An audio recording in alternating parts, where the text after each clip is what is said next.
Hello everyone, आज हम discuss करेंगे पार्ट 2 के केमिस्ट्री सब्सिडियरी के वीवीए नोट का सेक्शन 3। तो आइए हम इसे डिस्कस करते हैं। सबसे पहले हमें याद करना है इलेक्ट्रोकेमिकल सीरीज। क्या याद करना है? Electrochemical series. तो इसके लिए हमारे पास ट्रिक होता है, लिखे 12 सरदार, कन्या मंगालो मनोरंजक, जानकर फिर सीडी कोई नहीं सुने पंजाब है, कौन आई आज होगी बिहार पटना और कल औरंगाबाद फ्लोर पे।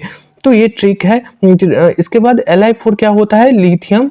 और K4 पोटेशियम होता है, Ba4 बैरियम। और फिर सरदार है तो Sr4 स्ट्रोंशियम। कन्या है तो इसमें कन्या में कैल्शियम आ जाएगा और N4 सोडियम। फिर मंगालो है तो इसमें M4 Mg और मंगालो तो Al है इसमें, तो Al4 एल्युमिनियम। इसके बाद मनोरंजक है तो इसमें Mn आ रहा है तो Mn4 मैग्नीज। इसके बाद जॉन तो इससे जिंक आ गया, और फिर कर है तो इससे क्रोमियम आ गया, और फिर है तो फिर से आयरन आ गया है। फिर इसके बाद Cd से कैडमियम आ गया, और कोई है तो इससे CO आ गया। इसके बाद नहीं है तो इसे N से नहीं, N है इसे यहाँ तो N4 निकेल। एंड सुने है तो इससे Sn आ जाएगा, और पंजाब है तो इससे Pb आ जाएगा, और हाई है तो इससे H आ जाएगा। ओके, इसके बाद कौन है तो इससे कॉपर आ जाएगा, और I है तो I4I। इसके बाद आज है तो इससे Ag आ जाएगा, और होगी इससे तो Hg होगा। इसके बाद बिहार है तो B4 Bihar and B4 BR and Patna है, इसके बाद तो P से PT आ जाएगा। इसके बाद और है तो O4 इससे ऑक्सीजन आ जाएगा। इसके बाद कल है तो इससे क्लोरीन आ जाएगा, और औरंगाबाद है तो AU है शुरू में तो AU4 AU आ जाएगा, और ये फ्लोर है तो F4 फ्लोरीन आ जाएगा। तो इसे याद कर लेना है इस ट्रिक से। इसे याद करने का एडवांटेज ये है कि आपको आप इसे रिड्यूसिंग एजेंट और ऑक्सीडाइजिंग एजेंट बता सकते हो। आपको बोल देगा ये जो होता है, इसमें होता क्या है कि सबसे जो टॉप से बॉटम आने पर रिएक्टिविटी और रिड्यूसिंग कैरेक्टर डिक्रीज करता है। इसका मतलब ये हुआ कि जो स्ट्रॉन्गेस्ट रिड्यूसिंग एजेंट होगा वो लिथियम होगा, और जो स्ट्रॉन्गेस्ट ऑक्सीडाइजिंग एजेंट होगा वो फ्लोरीन होगा। बोलेगा बैरियम और कैल्शियम में कौन अच्छा रिड्यूसिंग एजेंट है, तो आप बोलोगे बैरियम। ओके, टॉप से बॉटम आने पर क्या होता है? रिड्यूसिंग कैरेक्टर डिक्रीज करता है।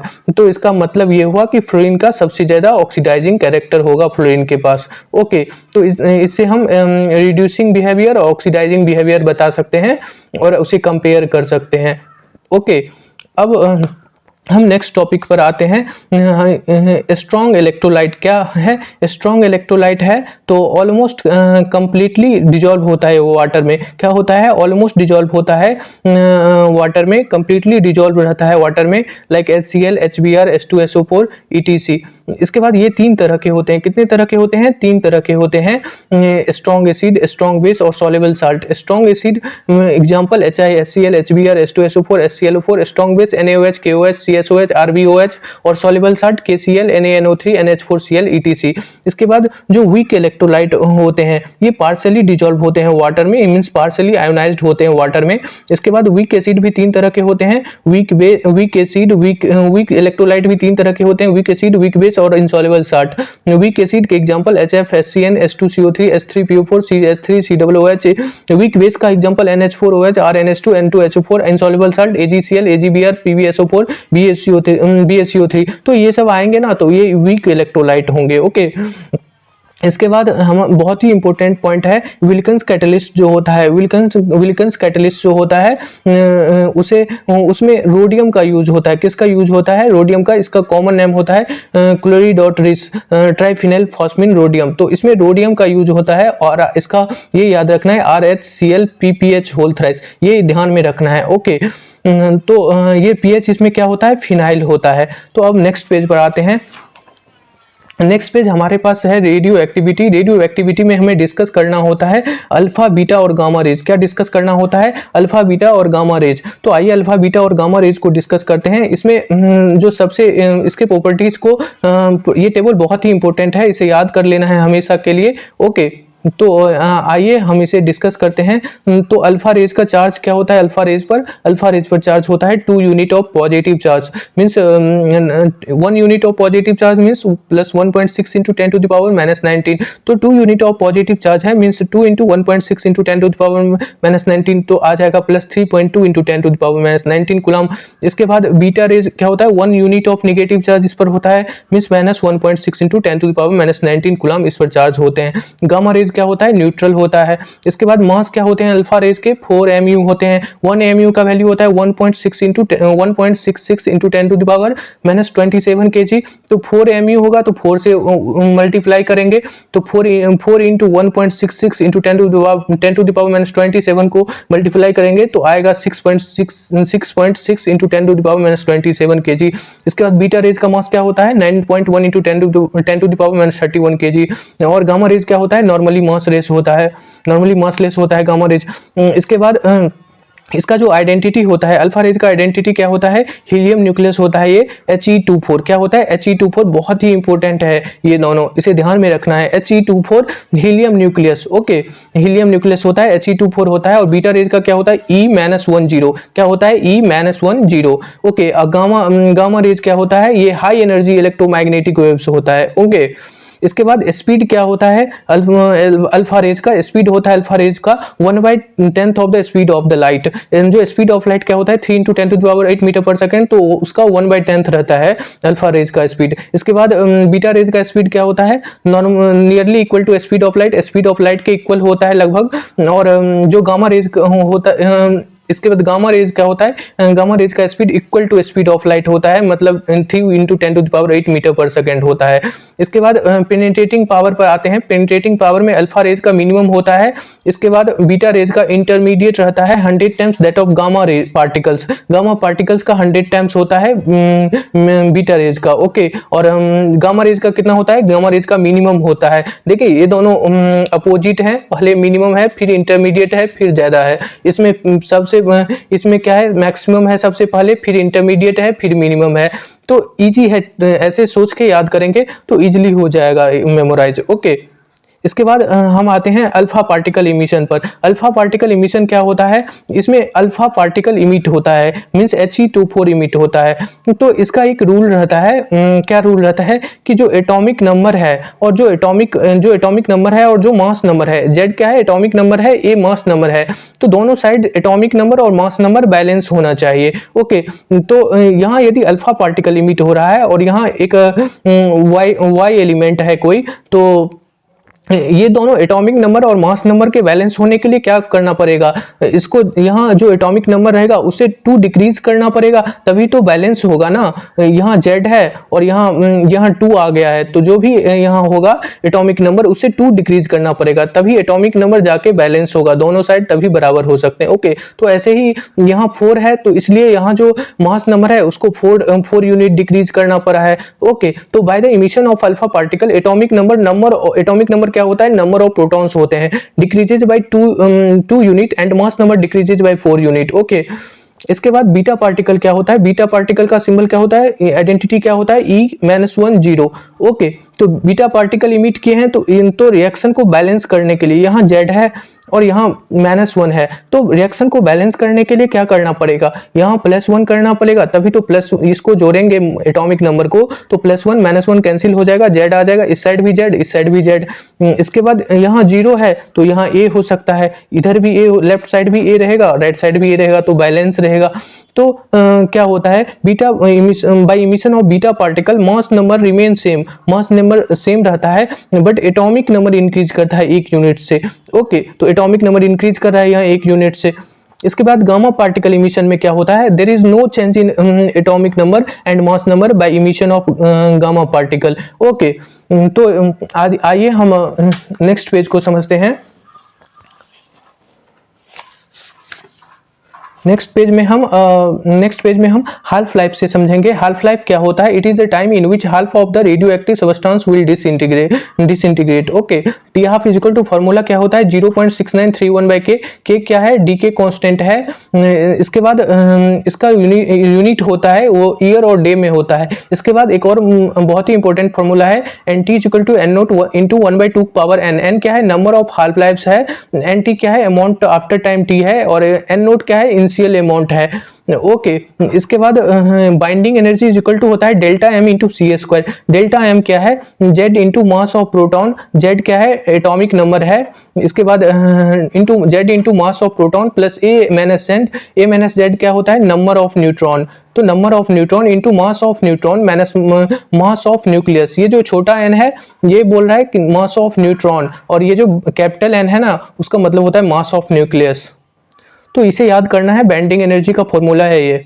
ओके, इसके बाद हम एवरेज लाइफ पर आते हैं। एवरेज लाइफ क्या होते हैं? The statistical average of the lifes of all atoms present at any time is called average life. It is reciprocal of decay constant. ये क्या होता है? डीके कांस्टेंट का रेसिप्रोकल रहता है, इस चीज को ध्यान रखना है। इस ओके, फॉर्मूला क्या होता है? Lambda is equal to lambda से भी लैम्डा से रिप्रेजेंट करते हैं। Lambda is equal to 1 by K. Okay, तो के का वैल्यू हम ऊपर में पढ़े हैं ना टी हाफ, वहां से 0.6931 बाई टी हाफ ला सकते हैं। जो ऊपर में पढ़े थे टी हाफ का वैल्यू 0.6931 बाई के होता है ना, तो के का वैल्यू 0.6931 बाई टी हाफ वहां से ला सकते हैं। तो के का वैल्यू यहाँ पुट कर दिए 0.6931 बाई टी हाफ, तो आ गया 1.44 इंटू टी हाफ। इसके बाद ग्रुप डिस्प्लेसमेंट लॉ है। क्या है? ग्रुप डिस्प्लेसमेंट लॉ है। ग्रुप डिस्प्लेसमेंट लॉ क्या कहता है? According to group displacement law, daughter element form by the emission of alpha particle occupies 2 position left and formed by emission of beta particle occupies 1 position right in the periodic table compare to the parent element. Okay, तो जो parent element होता है क्या होता है? Actually में जो element unstable रहते हैं वो रेडिएशन इमिट करते हैं और न्यू एलिमेंट में कन्वर्ट होते हैं। तो ये जो न्यू एलिमेंट होता है उसे डॉटर एलिमेंट बोलते हैं। तो चूंकि अल्फा पार्टिकल इमिट हो रहा है, तो अल्फा पार्टिकल इमिट करेगा तो जो एटॉमिक नंबर होगा वो 2 यूनिट से इंक्रीज कर रहा है। तो रिएक्शन को बैलेंस करने के लिए जो डॉटर एलिमेंट है उसका 2 यूनिट डिक्रीज करना पड़ेगा, तो वही 2 यूनिट डिक्रीज कर दिए। इसलिए इमिशन ऑफ इसलिए क्या हुआ? 2 पोजीशन लेफ्ट चला गया। और बीटा पार्टिकल में -1 है, तो रिएक्शन को बैलेंस करने के लिए +1 जो डॉटर एलिमेंट होगा वहां +1 करना पड़ेगा। तो +1 मींस एक पोजीशन राइट चला जाएगा डॉटर एलिमेंट में। तो यही था ग्रुप डिस्प्लेसमेंट लॉ। इसके बाद हाइड्रोजन बॉन्ड क्या होता है? हाइड्रोजन बॉन्ड होता है bond between hydrogen and more electronegative atom. क्या होता है? Bond between hydrogen and more electronegative atom. ये जो हाइड्रोजन बॉन्ड में हाइड्रोजन होंगे और उनके साथ कोई एक मोर इलेक्ट्रोनेगेटिव एटम होगा। अब ये मोर इलेक्ट्रोनेगेटिव एटम या तो फ्लोरीन होगा या ऑक्सीजन होगा या नाइट्रोजन होगा। ओके, तो हाइड्रोजन के साथ क्या हो सकते हैं? या तो फ्लोरीन हो सकते हैं या ऑक्सीजन हो सकते हैं या नाइट्रोजन हो सकते हैं। तो इसको याद करने के लिए कि कौन एलिमेंट हो सकता है उसके लिए आप ट्रिक याद कर लो कि फोन, FON फोन। तो F for fluorine, O for oxygen, N for nitrogen. तो इसी 3 में से एक रहेगा हाइड्रोजन के साथ, तो वो जो बॉन्डिंग होगी उसे हाइड्रोजन बॉन्ड बोलेंगे, like HF, HO, HN ETC। इसके बाद हम नेक्स्ट पेज पर चलते हैं। नेक्स्ट पेज में हम डिस्कस करेंगे radioactive disintegration series of element obtained from non stable radioactive element to stable non radioactive element is known as radioactive disintegration series. Okay, ये जो series है ना इसको याद रखना है कि 4n सीरीज को थोरियम बोलते हैं, 4n1 सीरीज को नेप्टूनियम बोलते हैं, 4n+2 सीरीज को यूरेनियम बोलते हैं, 4n+3 सीरीज को एक्टिनियम बोलते हैं। इस ऐसे याद रखना है, ये बहुत ही इंपॉर्टेंट है, बहुत इंपॉर्टेंट है, इसे याद कर लेना है। इसके बाद to find series mass number is divided by 4। इसके बाद there are 3 natural disintegration series while the fourth series 4n+1 called the neptunium series is artificial. 3 natural series है और एक आर्टिफिशियल है, ये भी ध्यान में रखना है। जो 4n+1 सीरीज है वो जो 4n+1 सीरीज है जिसे नेप्टूनियम सीरीज बोलते हैं वो आर्टिफिशियल है, उसे भी ध्यान में रखना है। इसके बाद जो न्यूक्लियर रिएक्शन होती है उसमें न्यूक्लियर रिएक्शन में ये क्या है? कोई एलिमेंट है X और उसका एटॉमिक नंबर है Z और A मास नंबर है, तो ये दोनों साइड जो मास नंबर और एटॉमिक नंबर दोनों साइड लेफ्ट साइड और राइट साइड रिएक्शन के बैलेंस होना चाहिए। ओके, तो सिग्मा ए LHS और सिग्मा ए RHS बराबर होना चाहिए, सिग्मा Z LHS बराबर होना चाहिए और सिग्मा Z RHS के। ओके, देखिए इसके एग्जांपल से हम इसे समझ लेते हैं।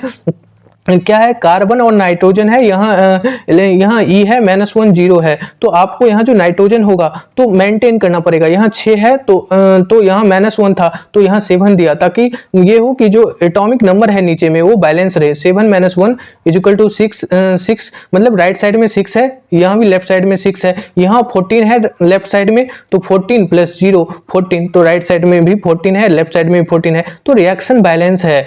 तो ऐसे ही होना चाहिए, जो एटॉमिक नंबर लेफ्ट साइड में और राइट साइड में दोनों में इक्वल होना चाहिए, और एटॉमिक मास नंबर में भी लेफ्ट साइड में और राइट साइड में दोनों ऐड करके दोनों इक्वल होना चाहिए, बैलेंस होना चाहिए। ओके, हम एक बहुत ही इंपॉर्टेंट एग्जांपल से समझते हैं। ये वाला जो एलिमेंट है, ये वाला जो x है, ये है क्या है, x है, तो यहाँ कोई एलिमेंट मान लो y बना है, क्या बना है, y बना है, तो y बना है, तो इस पे क्या होगा, इसका एटॉमिक नंबर और मास नंबर क्या होगा। यदि बोलेगा नंबर ऑफ न्यूट्रॉन फाइंड कीजिए यहाँ, तो आप क्या बोलोगे, बोलेगा कि अल्फा पार्टिकल इमिट हो रहा है, मतलब He24 इमिट हो रहा है, और नंबर ऑफ न्यूट्रॉन फाइंड करे तो कैसे फाइंड करिएगा। तो इसके लिए आपको यहाँ एक पार्टिकल डॉटर एलिमेंट बनेगा, उसे y मान लीजिए, इसके बाद y मान लीजिए, तो यहाँ 2 है तो यह रिएक्शन बैलेंस रहे, उसके लिए यहाँ क्या रहना पड़ेगा, रिएक्शन बैलेंस रहे, उसके लिए यहाँ 90 देना पड़ेगा, तभी तो 90 + 2 92 होगा, तो रिएक्शन बैलेंस रहेगा, तो यहाँ 90 दे देंगे, क्या देंगे, यहाँ 90 दे देंगे। अब नीचे वाला तो बैलेंस है, 90 + 2, राइट साइड में 92 है और लेफ्ट साइड में भी 92 है। अब ऊपर में बैलेंस मास नंबर बैलेंस रहना चाहिए, तो मास नंबर को बैलेंस करने के लिए 238 है, तो यहाँ कितना होना चाहिए, 238 है, तो यहाँ कितना होना चाहिए, 234, कितना होना चाहिए, 234 रहेगा, तभी तो 234 + 4 = 238। तो ये हो गया क्या, मास नंबर, ये हो गया एटॉमिक नंबर। अब नंबर ऑफ न्यूट्रॉन बोलेगा फाइंड करने के लिए, तो नंबर ऑफ न्यूट्रॉन क्या होता है, नंबर ऑफ न्यूट्रॉन फाइंड करने के लिए आपको नंबर ऑफ न्यूट्रॉन क्या होता है, नंबर ऑफ न्यूट्रॉन आपको जो नंबर ऑफ न्यूट्रॉन होता है, जब आप क्या करोगे, जब आप मास नंबर से एटॉमिक नंबर डिक्रीज कर दोगे, तो 234 - 90 तो आ जाएगा 144, तो ये हो गया आपका नंबर ऑफ न्यूट्रॉन। तो ऐसे निकाल लेंगे हम नंबर ऑफ न्यूट्रॉन। ओके, इसके बाद हम क्या डिस्कस करेंगे, न्यूक्लियर फ्यूजन रिएक्शन। क्या डिस्कस करेंगे, nuclear fusion reaction. Nuclear fusion क्या होता है, process of splitting of a heavy nucleus into 2 और more lighter nuclei is called nuclear fusion. Splitting करता है मतलब ब्रेक हो जाता है एक हैवी न्यूक्लियस 2 और उससे ज्यादा लाइटर न्यूक्लियर में। तो ये हैवी न्यूक्लियस है, देखते हैं मास नंबर बहुत ज्यादा है, और मास नंबर बहुत ज्यादा मतलब हैवी न्यूक्लियर है, ये ब्रेक हो जाता है छोटे छोटे में। देखो छोटा वाले में 2 में ब्रेक हो गया और 3 न्यूट्रॉन बना और लॉट ऑफ एनर्जी रिलीज हुई है, तो ये न्यूक्लियर फ्यूजन है। तो जिसमें ब्रेकिंग होगा ना वो फ्यूजन रिएक्शन होगा, न्यूक्लियर फ्यूजन रिएक्शन होगा। ओके, ये ध्यान रखना है, इस पर क्वेश्चंस पूछे जाते हैं। इसके बाद न्यूक्लियर फ्यूजन है, जिसमें कंबाइनिंग होगा ना वो समझ जाइएगा कि न्यूक्लियर फ्यूजन है। Process of combining of 2 lighter nuclei is form 1 heavy nucleus is called nuclear fusion. देखिए 1s2 ये दोनों कंबाइन किया और 2He4 बनाया, तो ये न्यूक्लियर फ्यूजन है। इसमें क्या हुआ, कंबाइंड कर रहा है।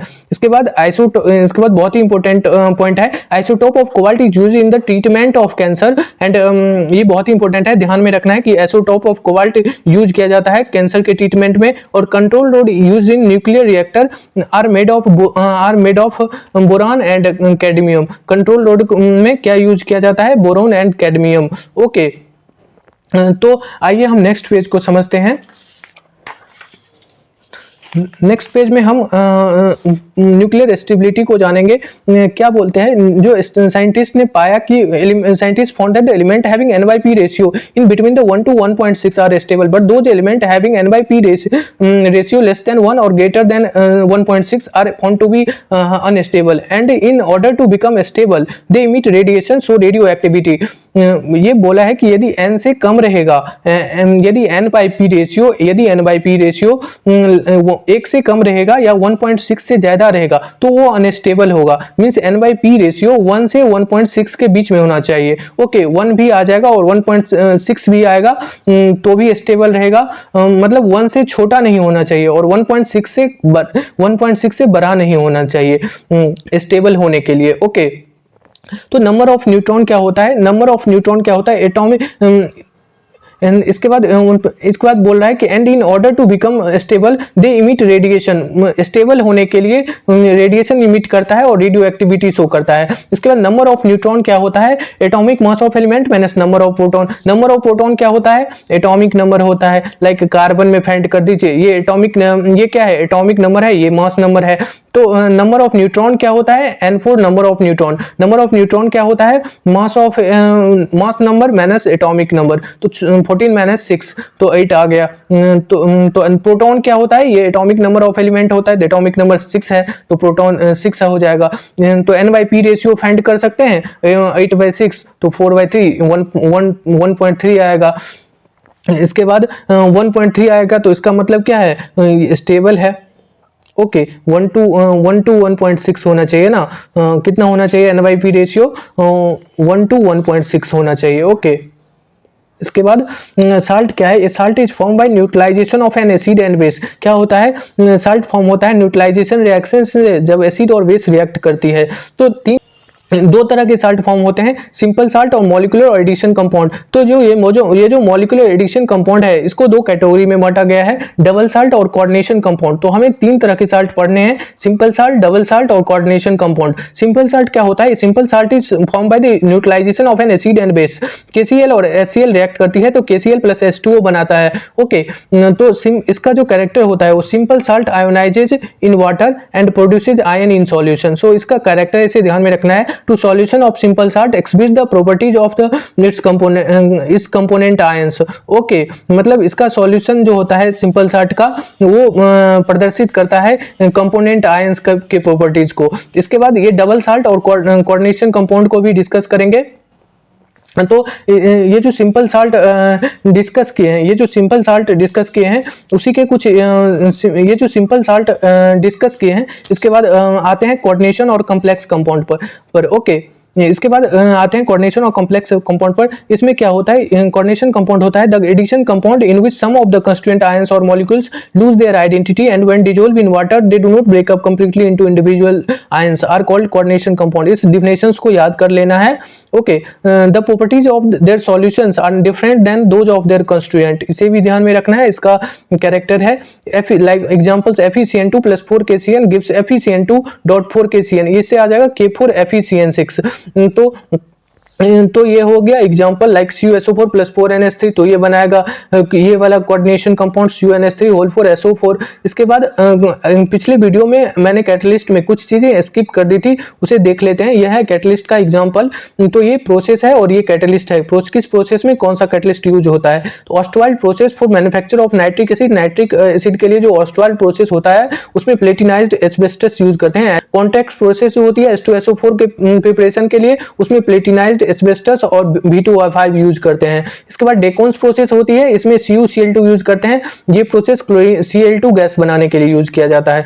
इसके बाद कोऑर्डिनेशन कंपाउंड पे आते हैं। किस पे आ रहे हैं? कोऑर्डिनेशन कंपाउंड पे आते हैं। तो कोऑर्डिनेशन कंपाउंड को ये होता है कोऑर्डिनेशन कंपाउंड। इसमें ये जो पोटेशियम है K4 है, ये आयोनाइजेशन स्फीयर है। आयोनाइजेशन स्फीयर क्या होता है? आयोनाइजेबल पार्ट होता है of any complex salt which is present outside the square bracket. या ये क्या होता है?